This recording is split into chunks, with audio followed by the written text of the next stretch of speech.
Chaque continent a ses problèmes. L'Afrique a les siens. C'est la situation que je viens de vous décrire. Mais il y a un autre problème qui intéresse aussi au plus haut chef de notre continent. C'est la situation au Moyen-Orient. Il s'agit sans détour de la question israélo-arabe. La situation qui prévaut dans cette partie du monde est sans doute la plus complexe et la plus délicate qui se soit posée à l'humanité. À écouter les protagonistes, on est tenté de conclure que la base de départ admise par tous est la résolution 242 du 22 novembre 1967. Mais chacun en a son interprétation et en tout cas, personne ne l'applique. Il ou elle, c'est le devenir de l'Afrique face aux influences extérieures.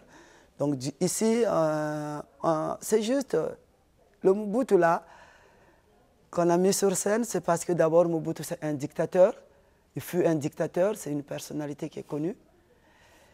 Et du coup, quand je suis tombé sur ce discours, ça m'avait vraiment bouleversé, ça m'avait touché.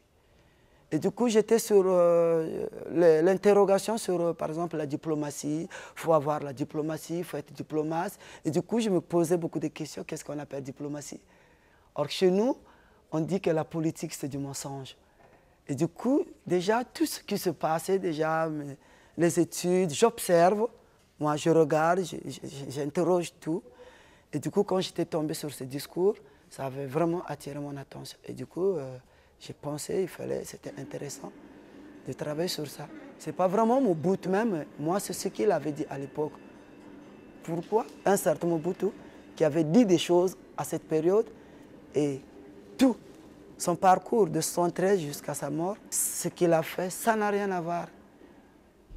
Mon concept, mon univers de la danse, c'est vraiment, je travaille sur la politique. Ma devise, tout ce qui me dérange m'inspire.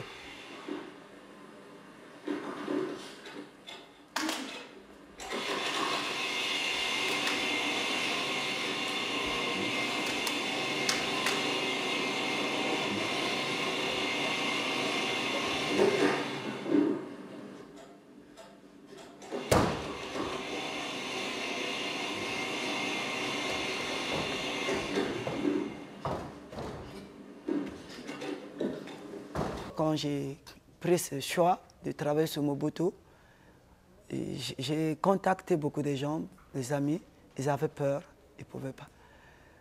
Et du coup, déjà, tous les gars qui travaillent avec moi, ils sont avec moi depuis. C'est des gens qui travaillent avec moi depuis longtemps. Brunel, actuellement, c'est le plus ancien. Il y a Dimitri, il y a Brice, Armel également, c'est des amis. On est ensemble, on se connaît très bien. Et du coup, quand je leur ai proposé l'idée, ils n'ont pas hésité. Et du coup, on s'est jeté. Là-dessus, on a travaillé, mais comme c'est des gens qui me connaissent aussi bien comment je travaille, je suis très rigoureux dans le travail, je les fais chier, je les fais bousculer, mais après, de toute façon, ils connaissent, même quand j'écris, ils me supportent, quoi. C'est ça qui est intéressant, c'est pour cela que je les aime beaucoup. Mais ça n'a pas été facile, ils ont beaucoup souffert. Il y a une grande partie, on a répété, parce que nous, on n'a pas d'espace, au fait. On travaille, on fait des répétitions en bilan, qu'on appelle ça. Donc, on peut décider aujourd'hui, bon, Brunel, on vient répéter chez toi. Donc, on arrive, on essaie un peu d'aménager un espace, on se met dedans.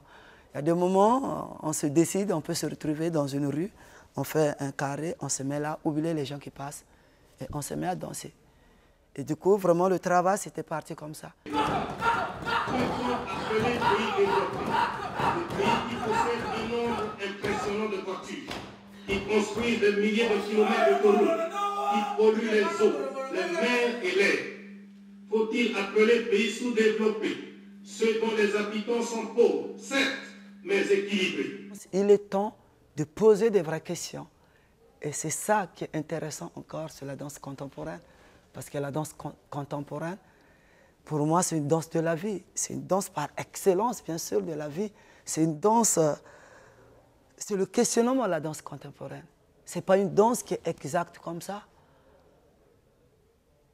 Donc vraiment, c'est vraiment ça aussi qui m'a donné cette force, la force de mettre Mobutu sur scène.